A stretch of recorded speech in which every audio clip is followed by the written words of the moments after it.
Segundo livro de Reis, capítulo 25. Segundo livro dos Reis de Israel, capítulo 25, a partir do versículo 22. Vou lendo quando os irmãos encontram, aqui pouco tempo. Porém, quanto ao povo que ficou na terra de Judá, que Nabucodonosor, rei de Babilônia, deixou ficar, foi sobre ele o chefe, a Gedalias, a igreja repita, Gedalias, filho de Aicão, filho de Safã. Podemos assentar em nome de Jesus.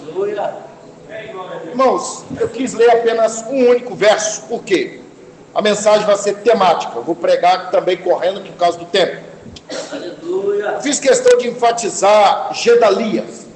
Gedalias, ele não era um rei, embora esse capítulo 25, ele trate sobre os reis de Israel, especialmente vindo da descendência de Josias, a saber, Joacás, Jeconias, Zedequias. Foram 22 anos e 6 meses de obscurantismo, perseguição à verdade, ódio à verdade. Um paralelo a isso seria, segundo Crônicas 36 e todo o livro de Jeremias. Esses reis nunca foram homens de Deus. Todos eles perseguiram a verdade, e especialmente Zedequias se voltou contra a vontade de Deus de uma forma tão grande que Deus enviou o exército da Caldeia para poder submeter Jerusalém ao cerco e depois à tomada total. Essa aqui é a quarta transformação do governo de Israel, sendo a primeira, teocracia, a começar com Moisés e Josué, a segunda, ainda na teocracia, para falar do juiz, depois veio o período dos reis, para falar de Abimeleque, aí indo até o último rei, e essa aqui é a quarta, irmãos, para falar do governo títere. O que é isso? Ele era um boneco, ele era um homem manipulado. Gedalias não era rei, no seu sentido monárquico, ele não é filho de um rei, e também não era um usurpador, ele era constituído por uma potência estrangeira, que nesse tempo era a Babilônia, para governar Israel. Você chamaria de um mordomo, alguém, irmãos, que biblicamente não teve esposa, não teve filhos, mas a Bíblia mostra que ele tinha sua descendência. E dentro da gramática do Antigo Testamento, a Bíblia faz questão de colocar aqui os seus pais. Ele vai falar que é filho de Aicão e também filho de Safã. Por que a Bíblia faz isso? Para você diferenciar a parábola de personagem histórico. Jesus, quando vai falar as suas parábolas, às vezes ele nem dá nome aos personagens, porque aquilo ali é uma ilustração. Nesse caso, um personagem histórico do Antigo Testamento. Um dos personagens obscuros. Ele foi governante por 3 meses em Jerusalém.